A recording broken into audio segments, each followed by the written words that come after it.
parole à palais.com. Mesdames, Messieurs, bonjour. Merci de votre fidélité à cette antenne à l'heure de la rubrique à l'invité. Ce matin, on va parler politique, on va parler également à économie. Notre invité, le président de la Chambre franco-haïtienne de commerce et d'industrie, Grégory Brandt. On a les hommes à l'antenne pour vous servir. Bonne écoute à toutes et à tous. Grégory Brandt, bonjour. Merci de répondre à notre invitation ce matin. C'est un plaisir que nous ayons ensemble avec nous. C'est un plaisir pour moi, je me fais féliciter l'initiative là, je me salue tout le public en général et j'espère qu'on a fait un bon échange et avec franchise et ouverture. Tout à fait. Bon, avant que nous entrions dans le vif et sujet, nous, c'est président Chambre franco-haïtienne de commerce et d'industrie. Succinctement, on présente structure, ça, association, ça, à public là. Bon, c'est plus ancienne chambre de commerce haïtienne et qui regroupait principalement entreprises qui fait des échanges commerciaux ou industriels avec la France et Haïti. Donc, c'est entreprise française en Haïti, c'est entreprise haïtienne qui importait ou bien qui travaille avec les produits français.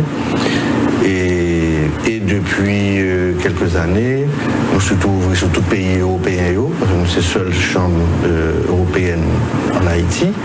Donc, nous avons une relation très étroite avec la Belgique, l'Allemagne, et donc nous recevons des missions ici et nous renforcer les relations commerciales et industrielles, principalement entre l'Europe et Haïti, et surtout entre la France et Haïti, dans un objectif très clair que le Conseil a établi depuis maintenant 8 ans, et pour une croissance durable, un développement durable. Donc nous avons une vision bien spécifique, conseil de secteur bien spécifique que nous avons supporté principalement. Ok. Maintenant, qui critères d'éligibilité de l'entreprise ouverte ou entreprise au début c'était comme ça, pour aller venir ouvrir, c'est d'entreprises qui voulaient simplement travailler dans le secteur commercial industriel là, et aussi pour établir des relations, des contacts avec d'autres entreprises haïtiennes et qui permettent et créer une espèce de réseau de relations commerciales et industrielles au sein même d'Haïti, parce que nous avons un site internet, nous avons un document que nous faisons chaque 3 mois sur l'activité chambre et les activités que nous faisons qui permettent aux entreprises de présenter produits, présenter têtes, présenter entreprises et projets et qui permettent de une plus grande visibilité. Donc en termes d'actifs, combien de membres que nous avons 127 membres et là-dedans il y a à peu près 104 membres qui sont en société haïtienne pure et une vingtaine qui sont en société française qui viennent membres pour capable gagner une relation avec Haïti. Et dans le cas des échanges, entreprises que nous gagnons, c'est importation ou exportation que vous faites? Nous gagnons principalement entreprises de services, assurance, banque, importation et sociétés, groupes de services, tels que des firmes d'avocats et des firmes comptables, puisque l'entreprise ça allait en Haïti a besoin de soutien en comptabilité, en gestion et en ressources humaines. Donc nous avons aussi de groupes de recherche ou bien de sociétés de bureaux d'études qui est aussi membre de chambre, okay? À même titre qu'un conseil juridique, donc il y a un cabinet d'avocats qui est membre de chambre et qui participe à l'activité. Et puis, donc on est toutes les entreprises qui ont un rapport social là, nous-mêmes, qui est ça que nous faisons? Nous, nous crois que c'est nous qui leaders au niveau ça, nous parlons d'IDI et nous prenons à cœur la responsabilité sociale que nous avons pour gagner dans le pays. Et nous sommes très impliqués dans l'activité pays.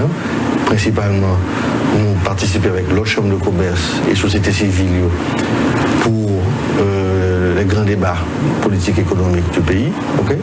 Au niveau du forum économique, par exemple, que préside des forums là, pour encore 2 mois, ça fait 2 ans et président, mais ensuite nous avons des activités spécifiques et sur le plan social et santé. Par exemple, chaque année, nous faisons un grand gala pour la lutte contre le cancer. Et qui au début, qui était présenté comme un cancer pour femmes. Donc là, c'est un qui ouvre à l'ensemble des cancers. Et donc nous faisons gros gala demain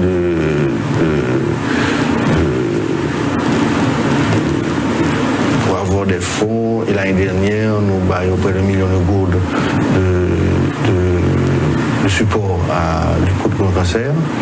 Et bon, tout récemment, spontanément, nous levé près de 15 millions pour Caco Kids qui développait une action dans le Grand Sud après le cyclone. On a parlé de questions cyclone, jusqu'à quel niveau et entreprise qui fait partie de CFHCI même affectée par l'ouragan Mathieu? Nous avons une entreprise qui est affectée directement, nous avons une entreprise qui est affectée indirectement dans la mesure que étant donné que l'économie sud-là et Grand Sud-là, Grandance, NIP, jusqu'en partie dans le nord-ouest là atteint, ce qui veut dire qu'il y a un problème au niveau économique, au niveau commercialisation, il y a un problème évidemment pour tout le monde au niveau de l'accès routier, pour livrer produits, etc. Donc ceci crée un ralentissement dans l'activité pour distribution de produits dans la zone là. À mesure que zone et infrastructure reprennent, et il y a capable à approvisionner et marcher ça au fur et à mesure, tout autant que une reprise économique qui est faite dans la zone ça tout. Parce que on vend nos produits, il faut que nous ayons une capacité d'acheter tout. Pour nous ayons une capacité d'acheter, il faut que l'activité économique en général reprenne et que nous continuions et choses. Et nous connaissons que ce sont des zones principalement agricoles, donc ça prend un certain temps pour que blanc ramassé à circuler dans la zone Sahel pour que l'économie reprenne. Vous vous dit tout à l'heure, il y a une mission et CFHCI, c'est faciliter que des entreprises européennes, d'Arabie française établies ici. Mais nous connaissons que les conditions ils n'ont pas tellement facilité un objectif comme ça. Et par exemple, nous toujours dans l'instabilité, nous pas développer résilience noire par rapport à l'intempérie. Et nous connaissons l'économie sont tellement poltron, tellement capon depuis nos conditions ça. Et c'est pas facile, il faut que nous atterrissions avec mission ça. Bon, on a raison pour lever question ça comme ça. Et nous avons dit Haïti Open for Business, nous pas prendre réellement toute mesure question ça pour que réellement les Open for Business. Okay? Entreprise française qui vient ici, on a deux niveaux. On a une entreprise française qui rentre ici dans le cadre de activités côté on appelle d'offres internationales et ils viennent travailler ici donc ils viennent implanter ici pour faire un projet. Donc ça c'est une entreprise qui est entrée pour faire un projet spécifique, soit pour un bailleur de fonds, mais pour l'État haïtien. Okay? Et puis une entreprise qui vient sur le plan commercial. Et ça que nous avons cherché, c'est une entreprise qui vient investir en Haïti, dans un partenariat avec les Haïtiens. Okay?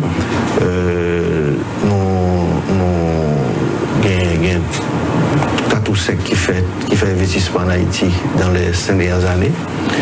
Et puis il y a une entreprise majeure qui vient ici pour établir, parce qu'il y a un appel d'offres, okay? Et puis ils viennent tout ici. Ok. Maintenant, est-ce que par exemple, choix économique qui fait ici, par retarder, mais par entraver CFHCI qui a présidé dans le cadre de mission, dans ce qu'il a supposé faire? Bon, vous voulez rentrer dans un domaine qui est très épineux.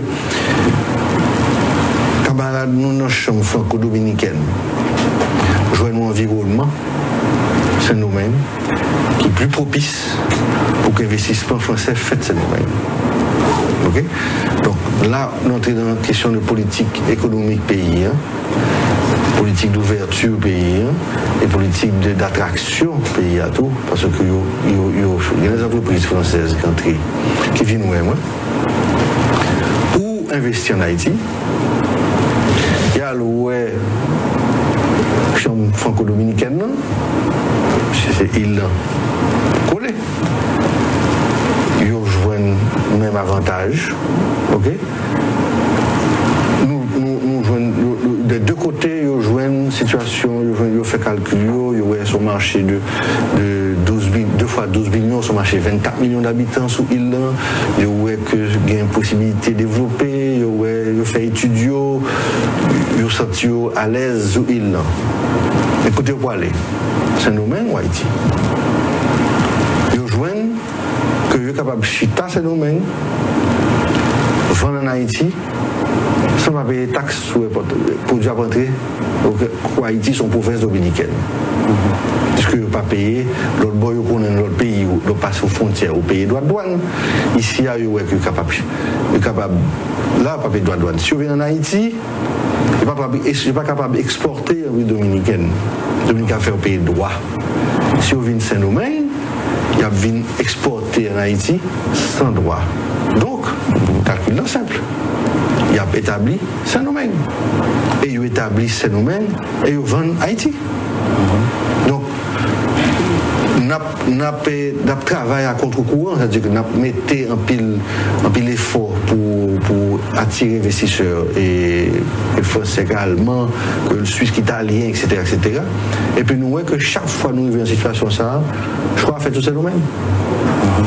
Côté de la sécurité, de jouer un taux d'intérêt plus bas, de jouer une croissance économique plus stable ce domaine, de jouer un climat politique beaucoup plus et apaisé qui permet de gagner une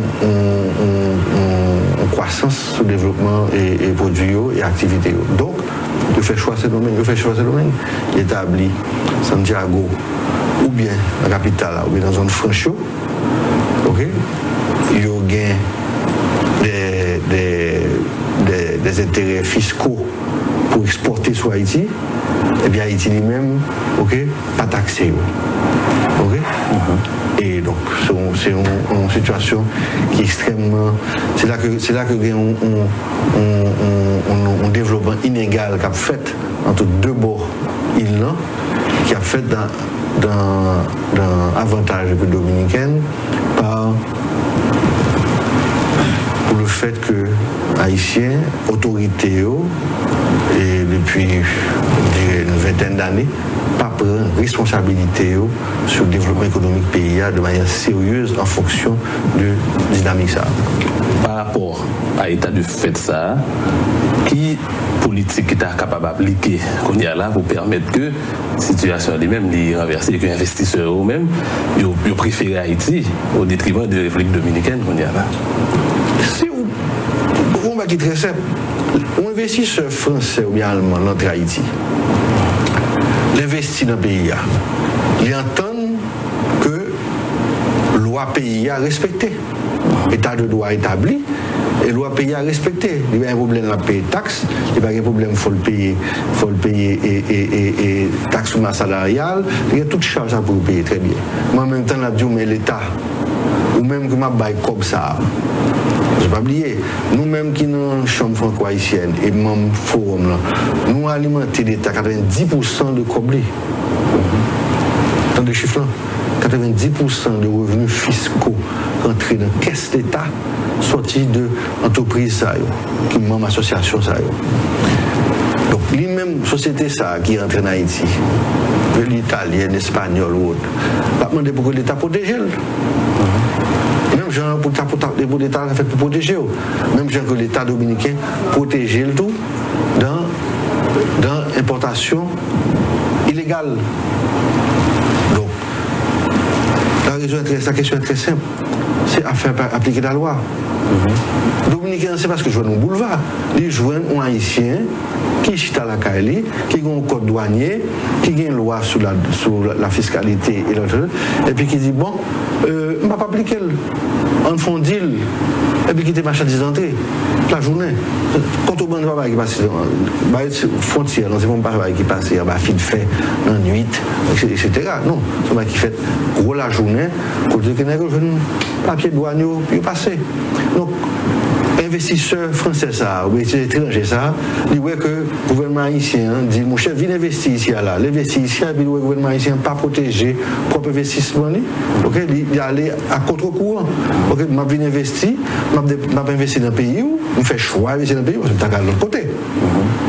Dakar, c'est nous-mêmes, Dakar, Jamaïque, parce qu'il est là pour sur le marché. Donc, l'investir dans le pays d'Haïti, il attend à ce que l'État fait respecter les lois qui existaient. On va l'inventer, faire voter le Parlement, etc. Les lois existaient déjà. Le code douanier là, les règlements code douanier bien clairs, il y a des causes pénales là-dedans, il y a tout pareil. Donc, c'est ça que là le pattern. Et c'est là que nous avons le plus de problèmes. La partie investisseurs étrangers et les mouillés sur le dossier ça, ok, il y a un problème qui est bien avec lui parce que nous avons backup l'État haïtien et puis les frontières ne sont pas soi. Et nous voilà les propos là, Grégory Brandt, nous retournons, nous continuer à approfondir la question de corruption qui entrave, la question et développement, investissement étranger dans le pays d'Haïti. Suivre rubrique l'invité sur radio et télésignal. Invité nous matin, c'est Grégory Brandt, président chambre franco-haïtienne commerce et industrie. Avec lui, nous avons regardé ensemble réalité économique, choix qui supposé fait pour remembrer l'économie nous et politique qui supposé appliquer, lutte contre contrebande, corruption, etc. qui affaiblit davantage et investissement d'Arababdi fait dans le pays d'Haïti. Monsieur Brandt, nous avons abordé certainement la question de corruption, notamment, on a regardé l'avantage que Saint-Domingue offre par rapport à Haïti, qui est capable de frontières. C'est comme si Darado sont savane.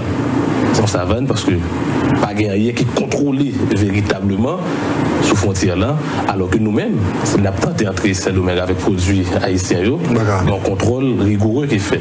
Maintenant, laxisme ça. L'État agit ça, je dis même bon côté autorité de l'État, qui ça qui est capable à l'origine, pour qui ça pas un contrôle strict qui fait sous frontière haïtienne pour permettre que les Dominicains rentrent avec produits, eh bien, taxes eux-mêmes, ils payent normalement. Bon, il y a trois volets à la question. Premièrement, il faut que vous décidez une volonté politique claire d'appliquer la loi haïtienne. Du côté dominicain, il y a une volonté politique claire d'appliquer la loi dominicaine sur les taxes pour produits par entrée ou bien produits payés taxes. Ou même où les parlementaires ont voté un budget, ils ont voté un tarif douanier que le douanier en fait pour appliquer. Pour que le douanier applique les taxes là, il faut douanier joindre un environnement, une infrastructure douanière de frontières, côté capable de prendre un conteneur, mettre le sur côté et capable de faire une inspection normale, même je le fais dans le droit de Port-au-Prince, sur WAF là. OK? Il n'y a pas joué une infrastructure, ça. Le gouvernement n'a pas l'infrastructure, ça, pour le travail, Saint-Domingue, et sur le côté frontière haïtienne. Donc, c'est le deuxième problème. Là. Ce qui bat maintenant, le troisième problème, c'est que pour aller subir pression, ok, et il subit pression sociale, environnement, zone, il subit pression commerçant dominicain, il subit pression commerçant haïtien, qui est en conflit avec Dominicains pour faire marchandises à rentrer vite, nous presser, etc., nous parler de panique, etc. Et à ce moment-là, il sortit au Bordeaux, mais il n'a pas fait, il pas suivre toute règle prescrite par la loi haïtienne. C'est pour ça que nous évaluer, et le gouvernement évaluer, le Dominicain évaluer le tout, tout le monde évaluer que nous perdons entre 400 et 600 millions de dollars sur frontière. C'est-à-dire que côté que nous son cob que nous quittons sur frontière là, Dominicain. OK? Et imaginez si c'est 400 millions de dollars par année, sur 5 ans, ça fait 2 milliards. Donc son choix que l'État a fait même pour que cette situation comme ça? L'État n'a pas fait choix, l'État fait un choix de ne pas appliquer les il fait un choix de ne pas appliquer, et puis il pas gagné un backup politique réel pour douanier, pour que le douanier sente dans la sécurité pour faire ça qu'il faut faire. Parce que le douanier qui a l'autre bois là, pour capable faire travail bien, il faut un environnement. Ici, il y a un environnement pour que interview ça fait correctement. Donc il faut un environnement de travail. Si pas un environnement de travail, si sont 2000 barrières avec un caille qui est là, pas d'internet, pas de courant, etc., du côté haïtien, ok? Qui c'est pour le travail? Il n'y a pas d'environnement idéal pour le travail, pas d'infrastructure pour le travail correctement, pour capable appliquer une fois que nous parlons d'infrastructure, pour la fois dire monsieur, appliquer. Là, il y a des excuses qui font qu'il ne peut pas appliquer. Maintenant, application qu'on a là, il demande une certaine autorité de l'État qui pour permettre que décision, une fois qu'elle prend, est respectée. Or, ici, très souvent, on arrive dans des situations côté que le monde qui est supposé appliquer, le monde qui est supposé faire loi à tout, les gens côté veulent le soucher qui empêche que l'autre qui est supposé faire travail très bien, il n'est pas capable de faire. Oui, c'est-à-dire que c'est un ensemble d'acteurs, son chaîne de liés. Il y a un parlementaire qui fait loi, qui vote budget, etc. Okay? Et qui baille un tarif. Mais il faut que vous supporter décision politique là, le gouvernement exécutif là, qui parle qu'il a appliqué tarif là à travers les services douaniers. Il faut que tout le monde soit même ligne, il faut que tout le monde accepte que l'or quitte 400-500 millions de dollars sous frontière là, okay? C'est 400 km de route qu'on ne pas fait. Donc, il y a 400 millions de dollars, on ne pas payer professeur. Donc, il y a 400 millions de dollars, on ne pas payer infirmière, on ne pas payer, ou des problèmes dans la santé publique, ou pas créer l'hôpital. L'hôpital coûte 50 à 60 millions de dollars, ok, ou quitter 400 millions à terre. Okay? L'État a toujours en rareté et un problème de ressources, de revenus, ok, ni pour à la fois pour projet infrastructure et pour rendre service à la population, et nous quitter 400 millions sous frontière. C'est inacceptable. Nous prenons quel pays qui a fait ça? Nous prenons quel pays, nous prenons quel gouvernement sérieux qui a dit moi je vais faire route, etc. Mais je vais faire cob, et puis en même temps, il parle chercher cob qui est sous frontière. Qui c'est droit le plus entier? Il a droit de prendre comme ça là pour lui. Ok? Il n'est pas pour vous, pas pour moi. Il est pour l'État haïtien pour capable remplir le rôle régalien, le rôle pour rendre service à la population. Et c'est ça que, en principe, on responsable politique, un député, un sénateur, un magistrat, un membre de l'exécutif, t'as fait pour prendre au plus haut comme priorité pour chiter ensemble pour dire bon, on résout le problème ça parce que leur demande comme pour faire l'école, leur demande comme pour faire route, leur demande comme pour etc. Que ce soit type député, sénateur, etc. On ne va pas jouer comme là, alors que là nous comme là pour nous chercher. On a cherché l'ensemble. On mettait tête ensemble pour nous appliquer la loi. Ok? Maintenant, une fois qu'on finit mettre climat ça en situation, investisseurs étrangers, après que, les gars prennent là au sérieux, on peut investir en Haïti. Ok? On peut investir en Haïti parce que si je investis en Haïti, je produit et souliers, on va bien invasion dominicaine dans le cabine sous moi sans taxe. Alors que les bois vendent ces domaines, nous avons taxé. Maintenant, ça c'est un état de fait. On nous regarde maintenant, nous allons gagner l'élection dans le pays, nous allons gagner une prochaine administration pour gagner le pays pour 5 ans. Là où même en tant que responsable franco-haïtienne de commerce et d'industrie, on va garder politique. Programme politique candidat, notamment politique économique que vous allez appliquer pour 5 prochaines années, est-ce que vous voyez quelque part que vous avez lieu d'espoir pour que vous ayez changé dans une ou bien l'autre dans le programme politique candidat? Tout programme que moi que parcouru et moi une série de slogans, moi une série de il y a une velléité effectivement de bien faire, développement agricole, développement petit moyen entreprise, développement et crédit financier pour les petites entreprises, et développement du cadre réglementaire des lois, etc. Tout le bagage là. M'attend que qui veut monter choix ça, ok, et qui aime bride bien, ok, si pour faire à gauche, pour faire à gauche, clair, si pour faire à droite, pour faire à droite, ok, il faut que ouvre les postes là, poste là de responsabilité, demander courage pour faire pour une série de décisions qui parlent nécessairement des décisions populaires, ok, et c'est là qu'il y a toute question. Parce que leur besoin d'investissement direct étranger, leur besoin haïtien investit plus dans le pays, hein, ok? Et on parle d'investissement, que c'est grandes entreprises, que c'est petites moyennes entreprises qui veulent investir, qui veulent agrandir, qui veulent jouer des gros projets, etc. Il faut que je joue un climat pour ça. Et climat, il faut que, à la plus haute instance de l'État, on sentit qu'il y a une prise en charge qui est faite et qui dit bon, ou qu'à investir parce que ma backup. Je ne vais pas quitter investir, je vais mettre comme dehors, c'est où qu'on met comme dehors, c'est pour la banque, c'est pour le doué, etc. Ou pas mettre comme ça dehors, parce que pour perdu, parce que moi-même, l'État, le président, m'a fait tout ça qui est dans le moyen pour que réellement il soit capable de travailler dans un milieu, un environnement sécuritaire, un environnement économique qui est compétitif, mais qui est loyal, qui est légal. Donc tout le monde veut compétition, pour capable de vendre, etc. Mais il faut compétition sur le même palier et il faut que c'est légal.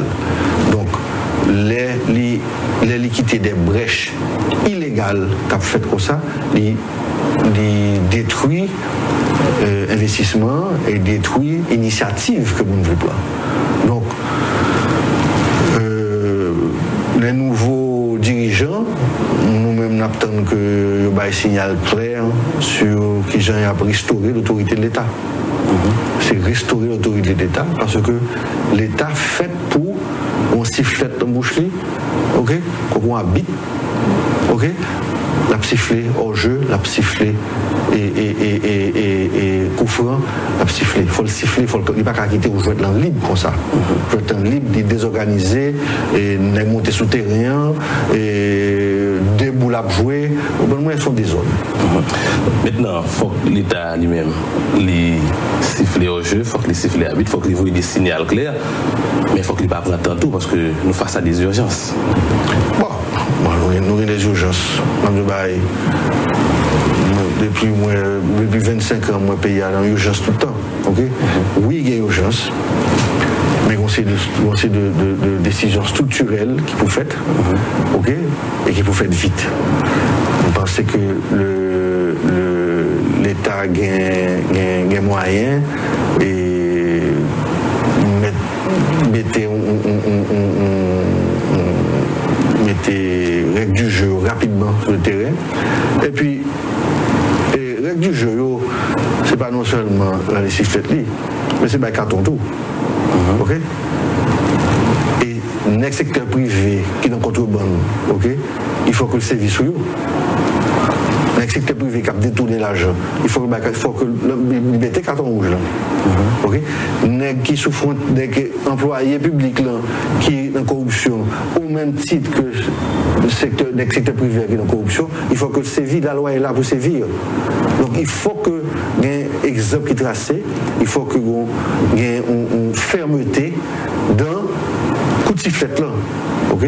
Donc, on coup de sifflet pénalité, après ça, on pas sûr, on va pas shooter, pas shooter, etc. On va pas comme ça. On dit, si il y a pénalité, il y a carton rouge, il y a sanction. Et la loi est là pour ça. Tout à fait.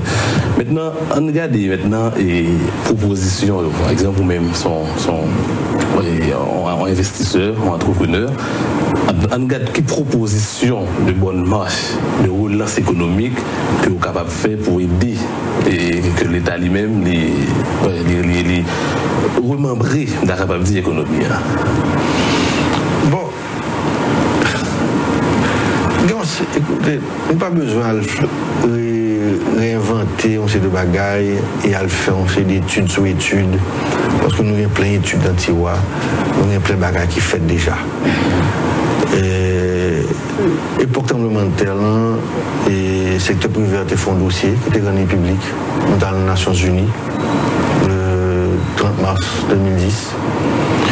Nous présentons dans la Nation. Le dossier, ça a toujours d'actualité.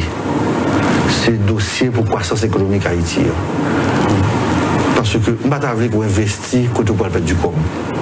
Nous avons déjà identifié côté que nous sommes capables d'investir et faire com.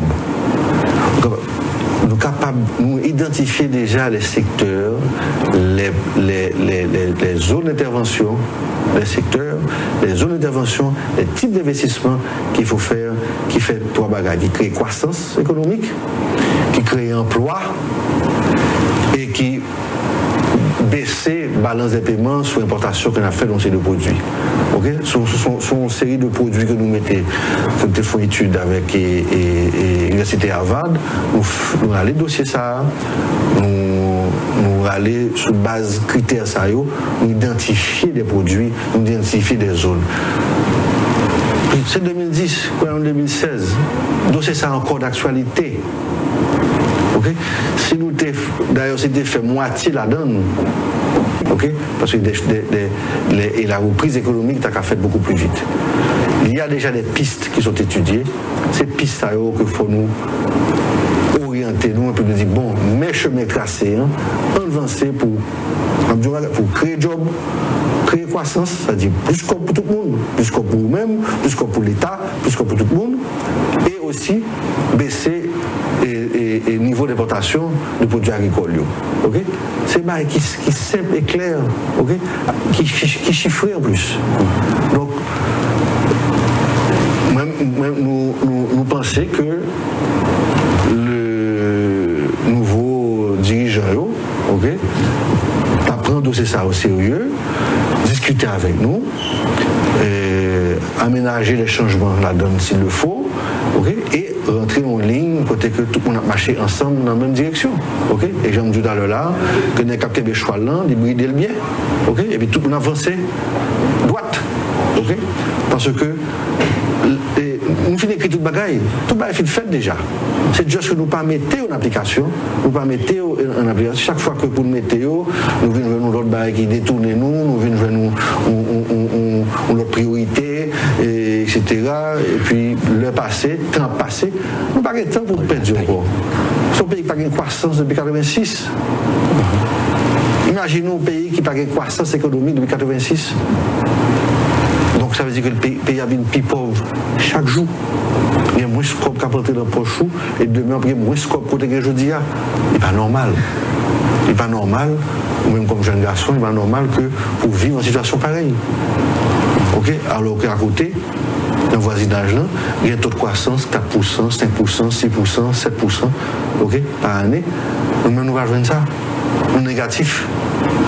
Il y a une croissance parce qu'il y a une crise et puis qu'il y a un corps blanc rentré dans le pays qui gagne pendant peut-être 2 ou 3 ans, okay? Et puis qui fait une croissance virtuelle. Mais réellement croissance endogène pays, nous ne va joindre. Donc, nous-mêmes, nous faisons un plan pour joindre une croissance là, pour créer un emploi. Et puis, on plein d'écailles. Je vais parler du sud, puisque le sud des. Il y a 30 000 carotters qui riguent. Plein d'écailles, c'est 30 000 carotters. Sont zones qui ont de l'eau, et en surface, et en souterraine. Tout ce qui est bon pluviométrie. Donc, imaginons, il y a des pays qui ont cherché 30 000 carotters avec tout le ça qui a produit agricoles.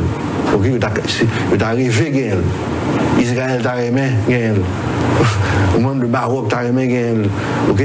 C'est nous-mêmes qui là t'a aimé gagne au côté que 30 000 carotters là qui est disponible pour production agricole etc. Et fait transformation de produits agricoles. Pour ça ne pas faire. Nous avons déjà établi des produits même pour te faire. et qui a levé la situation dans nos cas là, en dehors de vétiver, etc. Donc ça document ça lui-même, nous te soumettre à l'autorité pour que nous soumettre à président Préval, mais il a quitté le pouvoir. Nous soumettre à président Martelly, il a rentré. Nous soumettre au bailleur de fonds, Banque mondiale, BID, Fonds monétaire, etc. Et nous marchons avec les concours BID. Mais seulement, on a fait prêche là, pas de monde dans l'église là, qui attendait nous et qui est d'accord pour marcher avec nous. Et puis, tout le monde a dit, ah, c'est un bel dossier, bravo messieurs, etc. Félicitations, et Franchita, etc. Et après, il y a d'autres bails qui fait, il y a d'autres priorités qui fait dans la structure politique pays, okay? Qui pas venir prendre ça et de manière sérieuse pour jouer un avantage. D'ailleurs, en sérieux, en tout même avec mais politique dans un intérêt, jouer un dossier ça, appliquer un dossier ça, ou même pour l'élection parle. Ok. Maintenant, on regarde nos choix politiques, nous sommes parlé de mauvais choix que nous faisons des fois.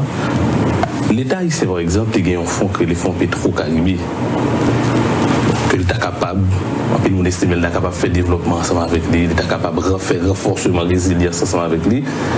Mais gestion que le fait de lui, je veux dire, que tout le monde rend à l'évidence, c'est une gestion qui est catastrophique. Ou même, comment ou apprécier, le mode de gestion qui fait de fonds Petro-Caribé. Pas placé pour mal porter des opinions sur le mode de gestion, même qu'à simplement dire. Tout ça que vous constatez, c'est que son endettement qui est mal fait. Okay?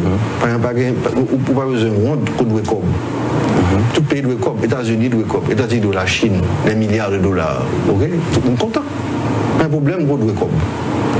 Du moment qu'à repayer, et du moment que vous prenez comme blanc pour douer, vous mettez le côté qui produit. C'est ça que toute question, c'est ça faire à Kobla. Et en tremblement de terre, Haïti n'a pas été en pile, nous avons peut-être accumulé près de 2 milliards de dollars de dettes. Ok? Accumulé pour le tremblement de terre, l'effacer. Comme ça. Ok? Nous prenons décision. Tout le bailleur dit, il y a plus facile d'être. En 5 ans, vous avez 2 milliards. C'est-à-dire que vous endetté en 5 ans, vous prenez 2 milliards, non, vous ne pouvez pas prendre 20 ans. Ok? Pas un problème. Mais voilà ça. Mais côté Kobla, aller. Côté Petro-Caribéen, aller. Il faut aller dans la création de jobs.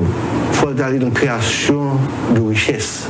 Il ne faut pas aller dans l'infrastructure, dans la route, etc. Effectivement, parce que vous permettre que denrées pas gâtées, denrées faites, commercialisation faite. Mais il y a une répartition de comme ça qui et béton qui est mal utilisé. Au rapport Banque mondiale qui montre que comme là un building, comme là un béton, etc. Et comme là tu dois aller dans une zone pour créer richesse plus, ok. Et donc il ne faut pas tout aller en béton, il faut aller en béton, mais il faut aller en agriculture. Qui projet agricole qui fait avec comme ça? Qui projet agricole qui fait avec Petro-Caribé? Qui projet de parc industriel qui fait avec Petro-Caribé ou qui projet de banque de financement, banque de développement qui fait avec Petro-Caribé? Youn. Pas youn. À ce moment-là, ou pas qu'à développer petite et moyenne entreprise ou pas qu'à développer crédit agricole ou pas développer crédit et pour artisans. Donc, ou pas qu'à croissance. Donc, comme là, sont comme qui, au doué comme là, au pays comme là, mais c'est comme qui passait dans nous. Tout à fait. Nous arrivons pour nous mettre en fin de l'émission et pour nous remercier pour répondre parce que vous êtes disponible pour répondre aux questions nous matin. Bon, je vous remercie et puis moi disponible parce qu'il y a plusieurs dossiers que nous sommes capables de poser. Nous-mêmes nous avons espéré que le prochain gouvernement prend autant pour établir réellement de manière sérieuse les états généraux de la nation, quand on a posé problème ça, clairement, tout le monde pour poser clairement de manière lucide, serein et franche sur les grands dossiers sur l'économie, sur la position sociale, question politique, et même cadre général, qui c'est la Constitution. Tout à fait. Palais.com